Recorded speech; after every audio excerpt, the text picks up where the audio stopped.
we're driving down the road, we're having a good time, being spontaneous, having fun, laughing and singing with our friends.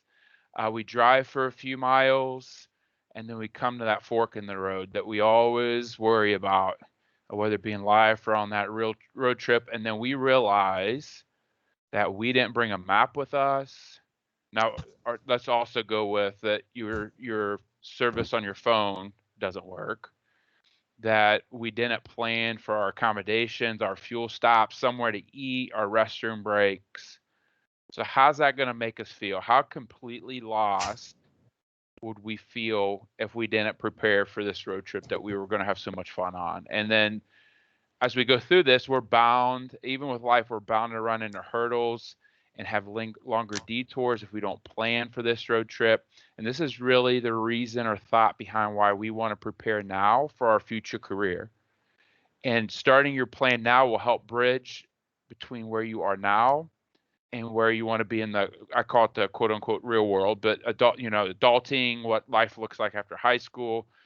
And the planning process in your final years, or for some of you, for your final months or weeks, will play this an immense role in your readiness and excitement for your success in the future.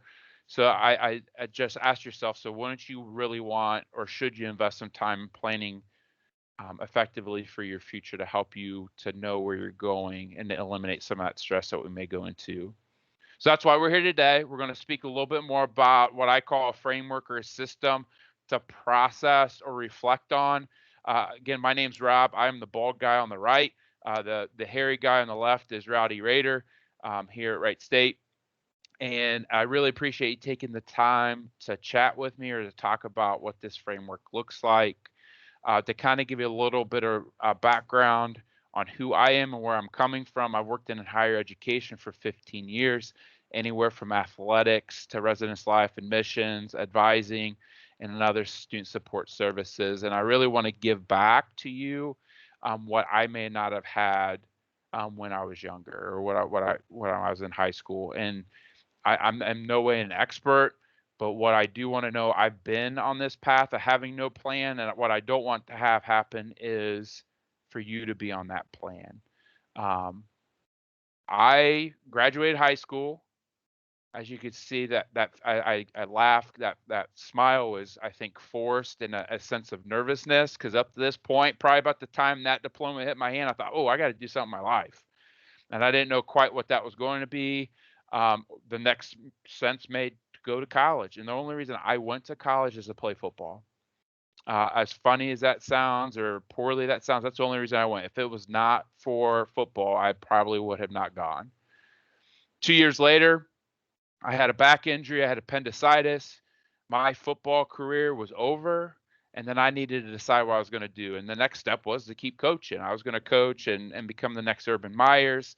I was a student assistant for 2 years. I did the GA thing for a year, and it just wasn't who I wanted to be. I enjoyed the teaching aspect of it. I loved what I was doing, but something wasn't there. And the other piece was I wasn't ready to move away from home. So I jumped into a position that I thought I was going to be in for 6 months. I changed my major. I ended up in sports management. I thought I was going to be the next athletic director of Ohio State, or some GM of the, like the Browns. I got into higher education. I started finding myself within this, and I moved through. About the time I turned 30, I realized that I needed to get on a path, and I started discovering things about myself, about wanting to help people through the college process, because I didn't have that. I started learning pieces about how I thought I was a coach. I gave back in coaching and teaching through my experience of refereeing high school and college sports, and that's really how I came to discover myself and the need to go on a path and have an idea. Because up to up to the time I was 30, I was just kind of filtering through, doing what I thought was right, and then realized that I needed this direction to fulfill who I was. So why is it important to start talking now? I like data. Data in my mind, or data points, just really helps me to frame the direction I need to think. So I'm going to share a couple of data points with you to kind of help provide some perspective. So first is, why it's important to start thinking now. 50 to 60% of high school students don't know what they want to do. And that's okay. It's all right to not to know what you don't want to. It's nice to know, that you don't know what you want to do, because you're not the only one in the boat, and people, right to left of you are in the same boat. But we just need to know that you're thinking about it or you've thought about it. 80% of students go on to college and change their major. And most students will change their major 2 to 3 times. I was one of those. I changed it twice or once. I went from criminal justice to sports management. I got my master's in education, and then I'm going back to school for leadership or organizational leadership. So I'm going where my learning has taken me. Another reason to start now is to start the process of finding something you're going to enjoy day in and day out. It's calculated that we will spend 70% of our year working, which comes out to be a third of our life.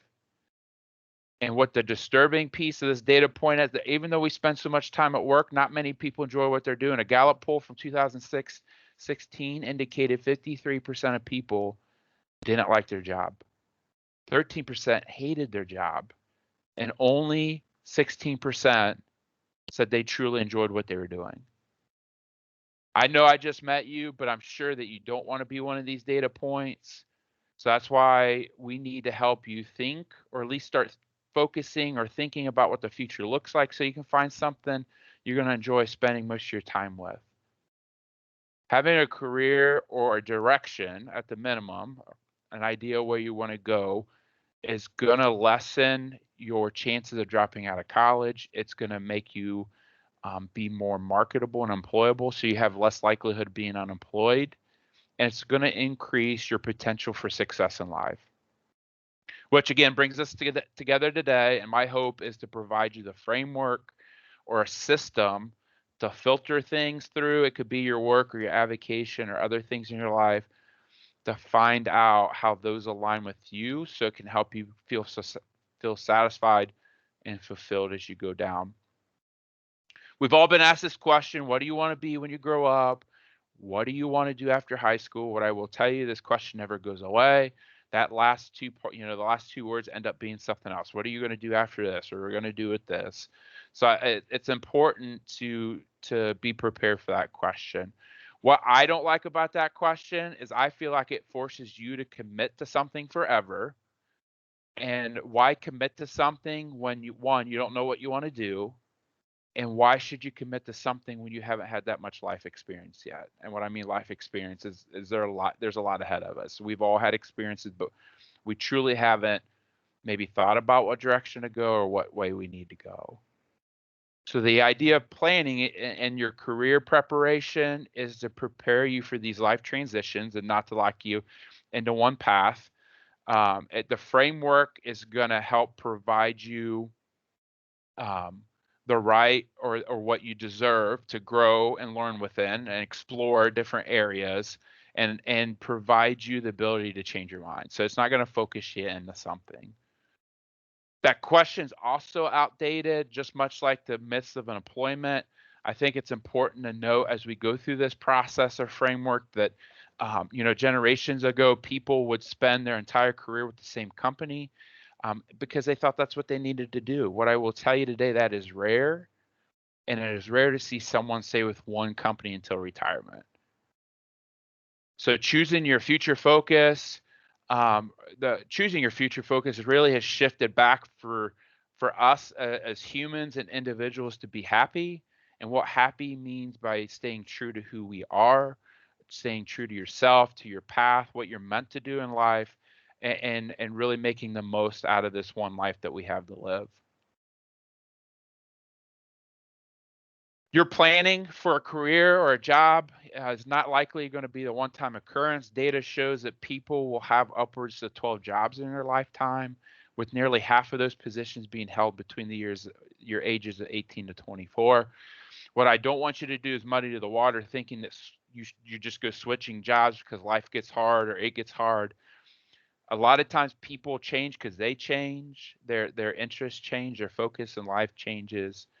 What this means is you've given that profession or that career all you have, and it's just not working out for whatever reason. That is when and only when you really should make this change.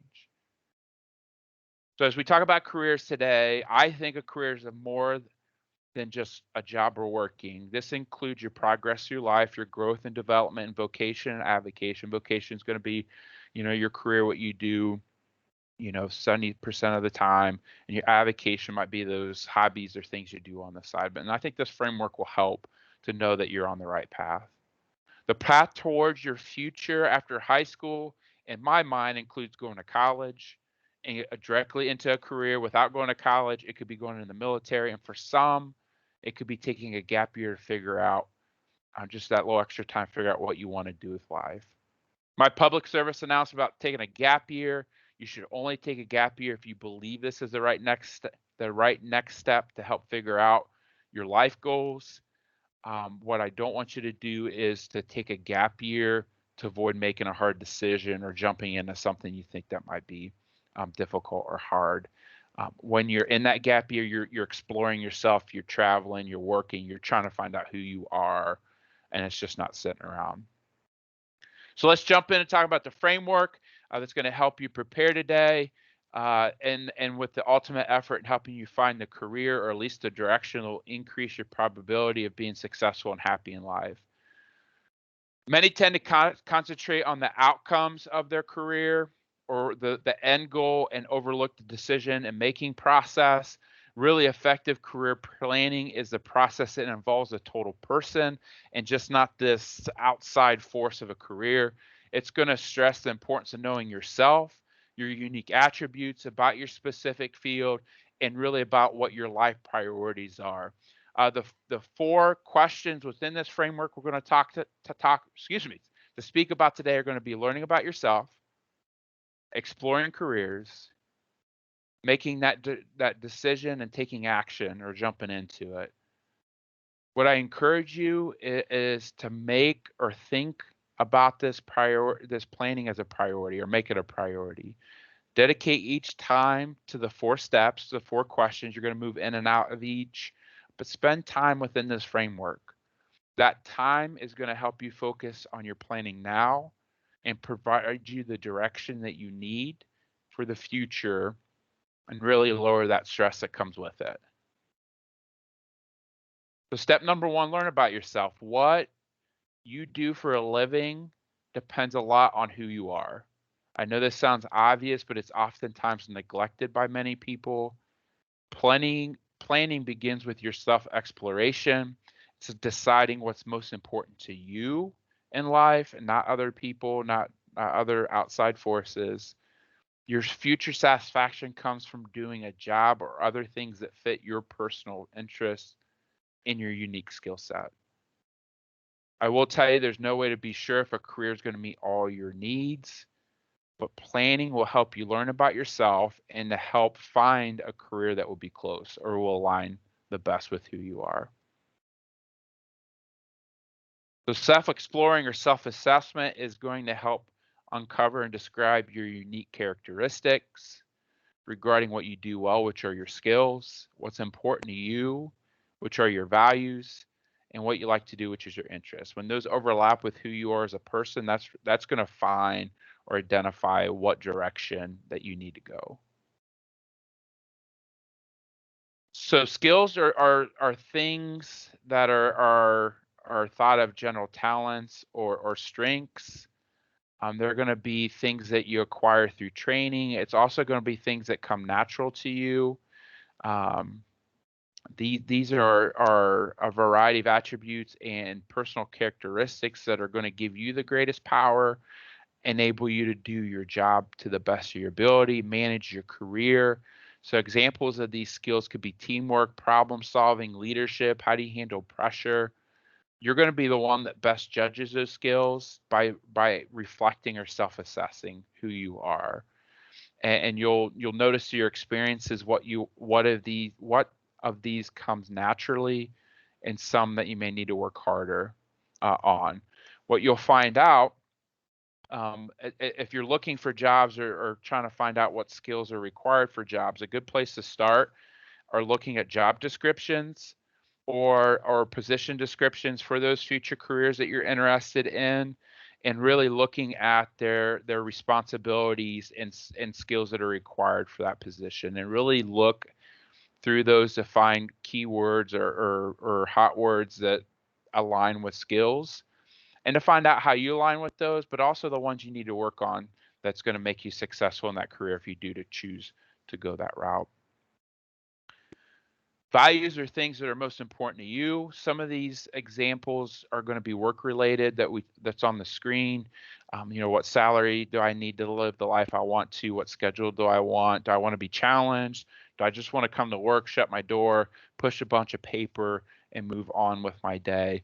Our values have a tendency to influence all aspects of our lives. So for an example, a person who strongly values service to others may go into counseling, social work, or with the students I work with now in some health professional area. The likelihood you're going to hate your career will decrease because your career choice will be consistent with not only your skills, but your values. And just as life is ever changing, so are your values. Your values evolve, and you continue to develop those as you grow and develop.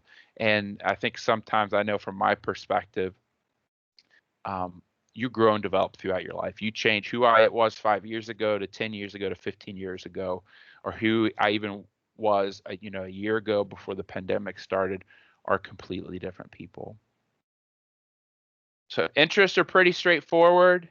These are going to be what kind of activities you're interested in, what you like to do for fun, what work you enjoy interacting with, what areas you like to study, what kind of people you like being around. These are things that are really going to grab your curiosity, and the activities that really give you pleasure. And like I said before, mixed with the values and interests, it's going to give you direction or where to go.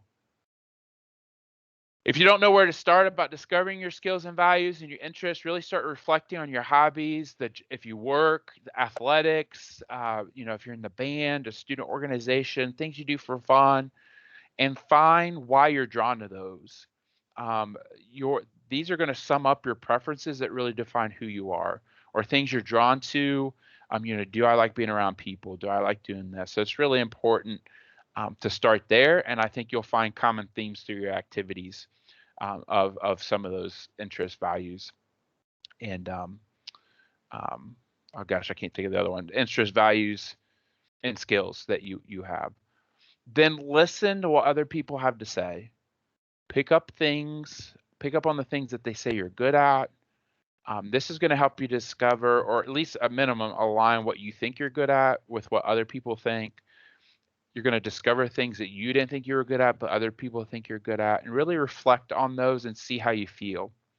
See what you're really good at and discover the skills you may need to push yourself to get in that career you want to go into. But these are going to really help you put your career around it. I always talk to my students, I know why I do what I do day in, day out. But if you ask me, I can't tell you. I could tell you now, but how I got there is I asked other people. And what happens is people pick up on things that we say, things that we do, and they become our decoder for us. And then they basically regurgitate what we know about ourselves in the words that we understand, and then we process it. And then we're able to speak on that on our behalf. So thinking about your future can be intimidating, but all this framework is going to really help a great start for you to narrow down your focus and think about your interest and preference. Really examine the motives behind your sense of happiness and success, and really identify your interests that's going to help you move forward in a career or that pathway or whatever direction you go that's going to help you stay motivated and inspire you day in and day out.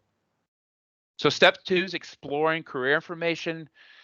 It's going to help you discover what it takes to pursue a particular path. It's going to allow you to see how your skills, values, and interests align with your future goals. You may discover new skills that you may be considering working to help you down the road. And what's interesting is there are 30,000 career fields to choose from, and students have a difficult time being able to describe 40 of those. So this step is really going to help you generate a list of careers to consider. It's going to allow your curiosity or your daydreaming or where your minds drift to take over to research anything that sounds interesting and cool to you. After you develop this list to research, determine, then start looking at job requirements, we'll talk about an example here, how you can get some of these experiences to know qualifications, what it takes to get in that position, what the salaries are, and then ask yourself, how do these align with the skills, values, and interests that we spoke about earlier? There's 4 general ways to gather information, read everything you can about the career. 2 is talk to people. 3 is participate in field experiences or gain experiences. And 4, as I just wrote, or I also say, just learn more. So read about careers. This can be attained in different areas, libraries, the internet. You can buy commercial books, but start with free resources. I always recommend students to check out the U.S. Department of Labor's Occupational Handbook, Outlook Handbook. You can Google that, it'll pop it up. It is a general listing of careers with information on the nature of work that you'll do, working conditions, where you can find that employment, training requirements, employment outlook, earnings, all that good stuff you need to know about the profession. Once you've done that, talk to people, ask about people who are in the workforce or in that position. So if you want to go to the military, ask someone that's in the military. If someone is in a career without high school, go that route. Ask people what they do, what they like about it, what they dislike, why or how they got in that field, what training they need, what skills do they need. And then I always like asking the question, what advice would you give yourself when you started this journey? What do you know now that you wish you had known years ago? You'll learn about and gain exposure in that work setting and the people you'd work with. If you're not sure where to start, ask people that you know if they know someone. You could look up someone at an organization and just send what I call a cold email to them, asking for an opportunity to talk for 10 or 15 minutes. Or the nice thing is LinkedIn, you can find people directly within that career path. So explore through learning opportunities. These could be webinars, when we get back to in-person information sessions, anything you could learn about the profession. Could just be a career chat that someone's talking about how they got where they go. This is a lot of information directly from the person that's in that field to help you out. Test the waters. Test the waters through extracurricular activities, internships, applied learning, work experience. Believe it or not, your extracurricular activities in high school is going to allow you to explore potential jobs and careers that you might be interested in. An example would be you might be the financial person for your school club. You might be a writer for the newspaper. You might design something in one of your courses, or you may be required to do volunteer experience and you find out you're really drawn to that. So play off those things that you get excited about, that you feel good about, and really do research on how you can take those experiences you feel good about and really put it into what you do for your career. The best method to explore careers is to get to perform work in it, find a part-time job within that, intern if you can, volunteer. That's going to help out a lot. Try out a whole bunch of different things now. Getting those experiences to find out what you do and don't like, because right now you may not have a lot of responsibility paying bills or things like that. So this is the time to do that. This may help you learn now so you don't waste a great deal of time and effort and energy down the road to find those things that you're not truly interested in. What you don't want to do is get, in my case, I work with students who want to go to medical school. We have students who get to medical school and find out that's not for them, and we don't want that to we don't want that to happen. We want you to save a lot of money up front, a lot of energy, so you're using your time, energy, and resources wisely as you go towards something you want to do, and not get to the point where you find out this isn't what I want to do. As you become clear about what it is you want and what job situations you want to be within, this is when then we can move on to the next phase of this framework, and it's choosing a direction. From here, you've already investigated careers and pathways you need to get there. You can identify the career that is, here's where you identify the career that's of most interest to you. You should also have a couple of alternative plans to fall back on. So any reason you can't reach number one, you have other areas you're interested in. I call this parallel planning, or the higher education calls it parallel planning. You know, in my situation, work with students who go to health professional school. You know, only 40% of students get into medical school. So what are we going to do with as a career if we can't get in? Or that's any profession. What if I can't? What if I don't have the time, or I don't have the energy, or the resources, money to pay for this training to go where I want to go. So what can I fall back on that I'll still be happy? If you can't come up with a list of 2 or 3, go back to the exploration phase. This whole process is fluid, and your list is going to be fluid too. It's going to change with who you are. You're going to find something new to add to this list. So with the careers you identified, really work backwards. So now where you'd kind of go and work backwards. And in this step, you're going to begin to plan how to prepare for that career. What experience do I need? What training do I need? What qualifications are required? And you're going to work backwards to really build this. So write down all that stuff you find out. And answering those questions along the lines of what I need, what's going to get in my way, is going to help you identify the goals or tasks that you need to do to get that route to where you want to go. Try to put this all on paper. Identify the activities which occur most often. Write those down. They're going to go in some kind of sequence, or you're going to have to prioritize that, but write them down. To prioritize, I'll kind of give you a tip on how to do that. We can use the bracket system, just like we'll see in a couple of weeks with the March Madness. So all the things you write down or you need to do, just off the top of your head, put it on a piece of paper. There's going to be things you discover that you need to do to accomplish your goal. They don't need to be in any particular order. From there, determine the time frame that you need to accomplish these. Is it going to take me 3 months, 6 months, 9 or more? Give yourself plenty of plenty of time to accomplish that task. And then from there, all the things you wrote on a piece of paper, write the number of months it's going to take. So this is going to take me 3 months. This one's 9. This one's going to take me a year or more. And then once you've done that, move all your 3-month tasks to one sheet, all your 6 months to another, and do that with the rest of the months you've indicated. So then for an example, we'll tackle the 3 months first. Then you decide from there, you write everything on a piece of paper in a bracket, or you bracket it, I should say. And then you decide, 1 and 2, which is most important. And you move that on. And 3 and 4, what's most important, until you get down to the most significant thing you need to do first. And that's where you start. Once you accomplish that task, then you just work backwards. Because if something didn't get out of round 1, yeah, it's important, but it's not as important as the thing that made it to the quote unquote championship round. So start, find the one you need to start with and work backwards to accomplish them all. Once you've accomplished them all, then move on to your next month. So once you get all the 3 months done, by that time it's ready for the 6 months and so forth. This is going to help you stay focused on your priorities. It's going to give you a direction to go. It's also going to help eliminate the frustration of the chaos that sometimes come with the planning process, or help you lessen the feeling of being overwhelmed, by providing you what direction that you need to go.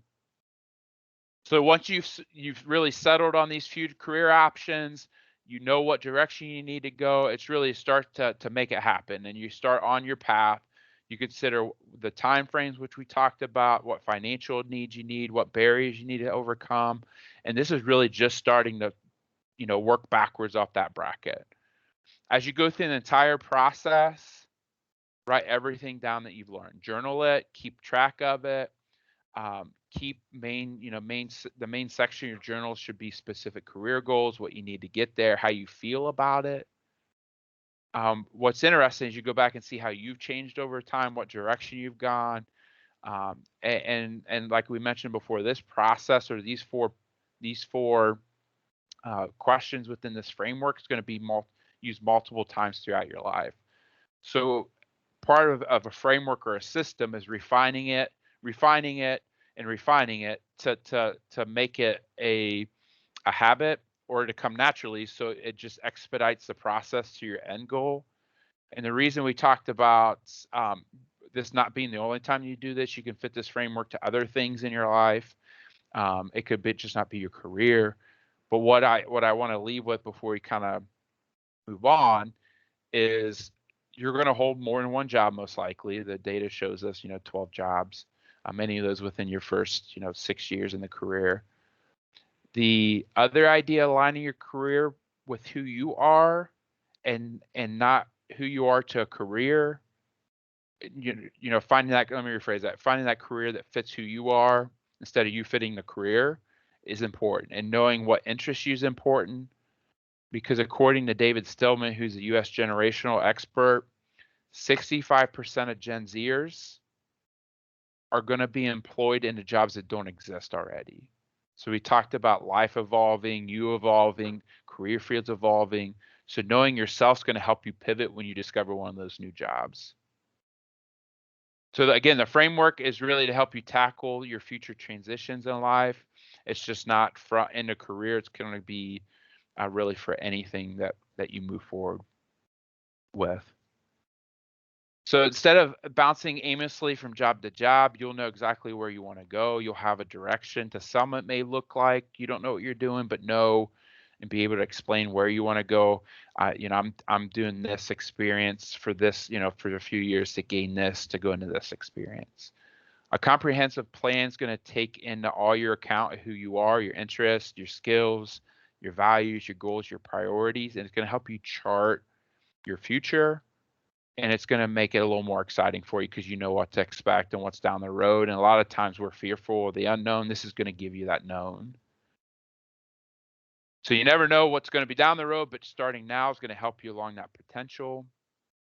To summarize what we talked about, I do want to borrow something from a TED Talk, Amber Brown's TED Talk of how to find your path after high school. She talks about tapping into your Wi-Fi. Yes, Wi-Fi, just like what we do every day with our devices, but we should do the same thing for deciding on our path after high school. And she mentions the W, which is watch your interest, focus on what you enjoy doing, make a list of what you enjoy doing in your spare time or where your mind wanders, and don't underestimate those things. Don't underestimate the things that you're interested in or where your mind wanders. I wanted to be an astronaut at some point in my life. I realized being 6'3" wasn't going to work. I don't like heights. I don't like planes, and I don't like aliens. So it kind of all worked out that way. So that eliminated one thing, but don't discount it until you've done your research. All those things where your mind wanders, things you do in your spare time is going to help give you direction moving down the way towards your career. Then that moves into the I. Investigate those options now. Write down things you would like to do. Write down things that are on your mind and do the research. When you do your research, write down things you didn't know existed, other professions. In these two lists, switch things in and out every month, every year, and you'll find out as you'll be interested in to find out how you've grown and what opens up to you from your research, and realizing, well, I really think this would be cool to do, and then you find out you can't do it. F is follow your dreams, dream big, whatever they are. Never decide about the future based on your fear of pleasing others. Don't let other people tell you can't do this. Don't steer away from the idea of doing something because you think it's hard. To take a quote from Earl Nightingale, who's an entrepreneur and a motivational author, he said, never give up on a dream just because of the time it will take to accomplish it. Either way, the time's going to pass. Then lastly, the I. So going back to the outdated question, this I is going to help you answer that question moving forward, because it's not the answer I don't know, but working through the framework, using the Wi-Fi, using the last bit of I, when you're asked again, what do you want to do after high school, you can answer with confidence and structure and forward thinking that I'm interested in, insert any career you're interested in, and I'm going to see where it leads me. It doesn't lock you into something. It provides you the opportunity to grow, to change as you go through this process.